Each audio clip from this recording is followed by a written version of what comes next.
the air, to get to the height he does, and to hold it. It seemingly he holds himself in the air, and he buried the header. It was absolutely brilliant. He's got to be one of the best headers of the ball that I've ever seen. What a goal! And that was the difference. And then they hit them with the sucker one straight after. It was funny watching Bale and Ronaldo there talking in the after game centre circle. It reminded me of the film The Cincinnati Kid with Steve McQueen and Edward G. Robinson, when Edward says, "You're good, kid, but you're not that good."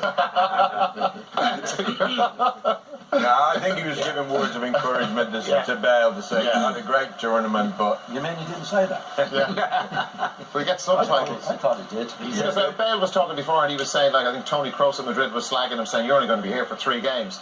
And this guy, when you look at the reception that Coleman is getting. No, I think the whole Welsh nation, which is watching tonight, and the fans that were there and the players should be extremely proud of themselves. They played a passing game. They've been, magnificent. I think Coleman's great. A great story, because he started off so badly. Yeah. Following after Gary Speed, that wasn't easy, and he started badly, and it's his finest hour. To get Wales to the semi-final of the Euro Championship was absolutely brilliant, and did it with humility and modesty. It was a great story. But Ronaldo's in the final, and I think he was there once before when he lost to Greece. He was only a kid, and then now he's 31 years of age. What a story that would be for him to cap a wonderful career. Yeah, and John, he's spoken a lot about winning everything that he's won at club level with Man United, with Real Madrid, all the individual awards, the team awards, but he has been speaking an awful lot about wanting to do this for his country, wanting to win a trophy for his country. I think it's the ultimate, Darragh. It's great to win things at club level, which he has done, and won plenty of them. But I think playing for your country is a different thing altogether. We saw the reaction of the Welsh crowd tonight, and all the various crowds that have played in this particular competition. Our supporters, for example, the pride that they have in winning, playing on the big stage, which is great. And he's a famous figure anyway, who would probably think, well, I haven't really done it yet till I do it for my country, which they're in the final now, and I think whatever he does, they would be proud of him anyway. But that's international football is exceptional, Darragh.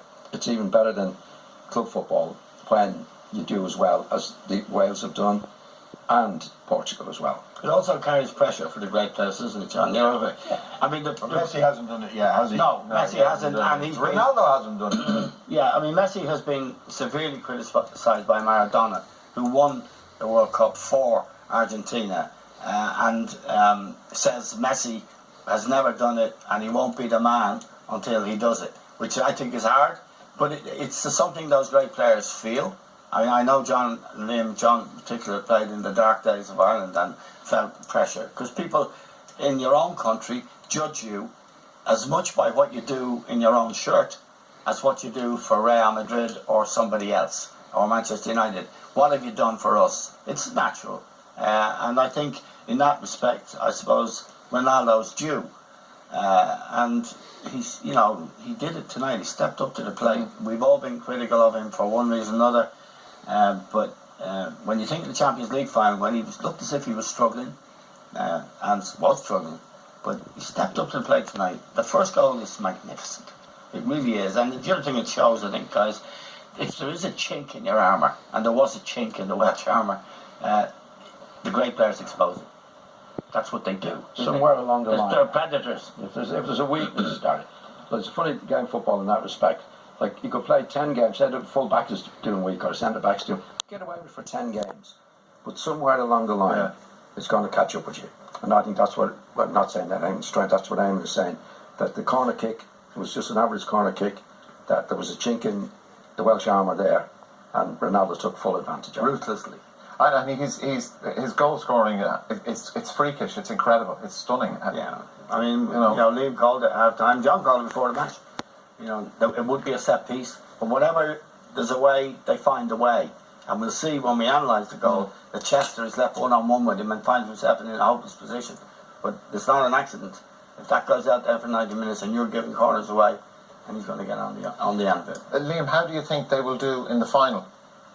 I was impressed with them tonight. They didn't really give Wales any chances, did they? You know, Wales did get, we showed in the first half, they did get down the outsides a couple of times, but they defended very well. Font, even Bruno Alves, I thought he might be exposed tonight, he did well.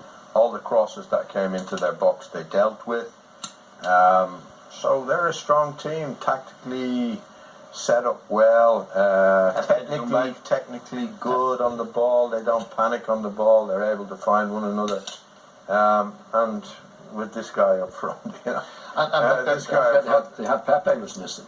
Yeah, And that was like we were all talking, and particularly Eamon and Liam, about the influence that Pepe had in the previous matches where he was outstanding, and I think that could have put a bit of doubt, I think, into a lot of people's minds, including us on the panel, that without Pepe they could struggle, and they did well, very very well without him, Derek, which is a very good sign, because it's more likely he's going to be fit now for the final, which makes him even stronger.